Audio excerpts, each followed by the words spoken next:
Sheva Ele o Sela Nangona le mautonu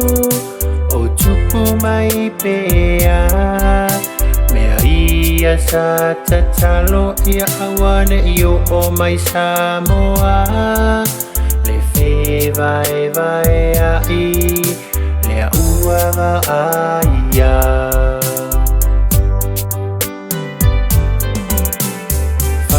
Mai ole upu e amata mai maunga manu ya onu Lo manu ngai le ta whawai ne I mamulu Mamau le sila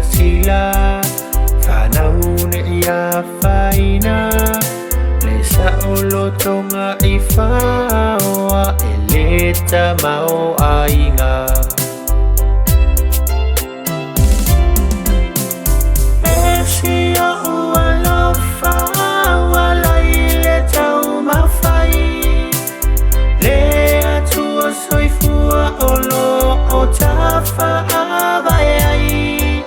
Samoa mole atua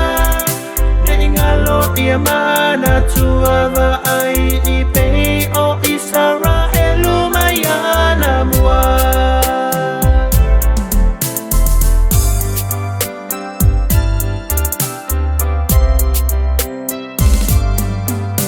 Ele o fa apito Manu ia tasi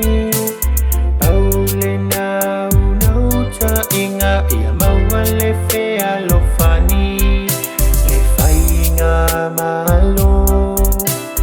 Le pale mene Ia tutu sa o ta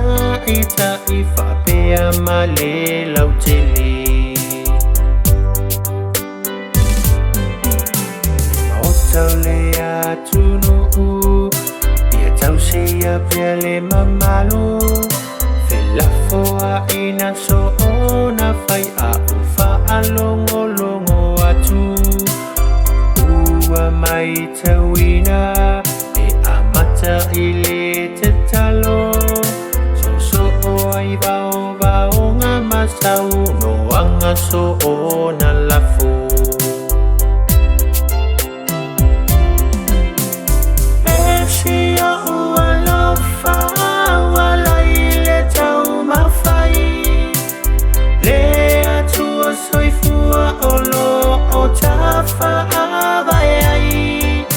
Samoa mole atua Neingalo ia mana tua va ai I pei o Israelu mayana mua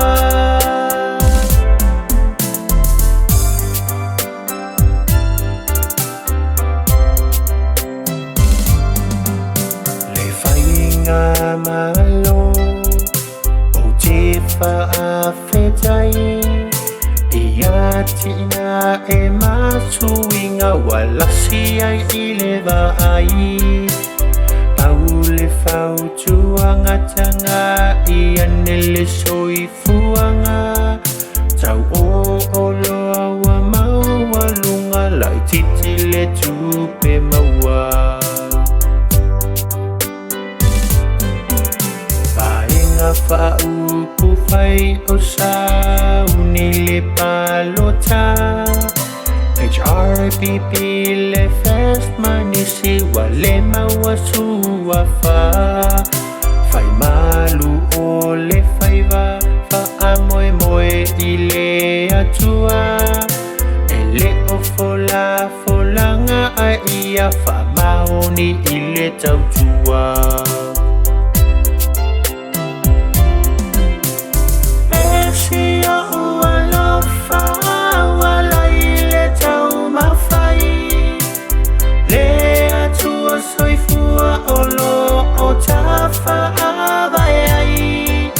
Samoa mole atua Neingalo ia mana tua va ai I pei o Israelu mayana mua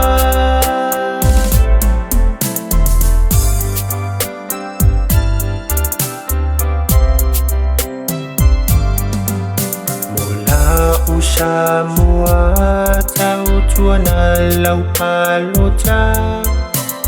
Fili male atua awa se manuia Awa eteva ai le tupe ai ia fai mo lau whanau E umane le sua malie ai sa fai ia so asau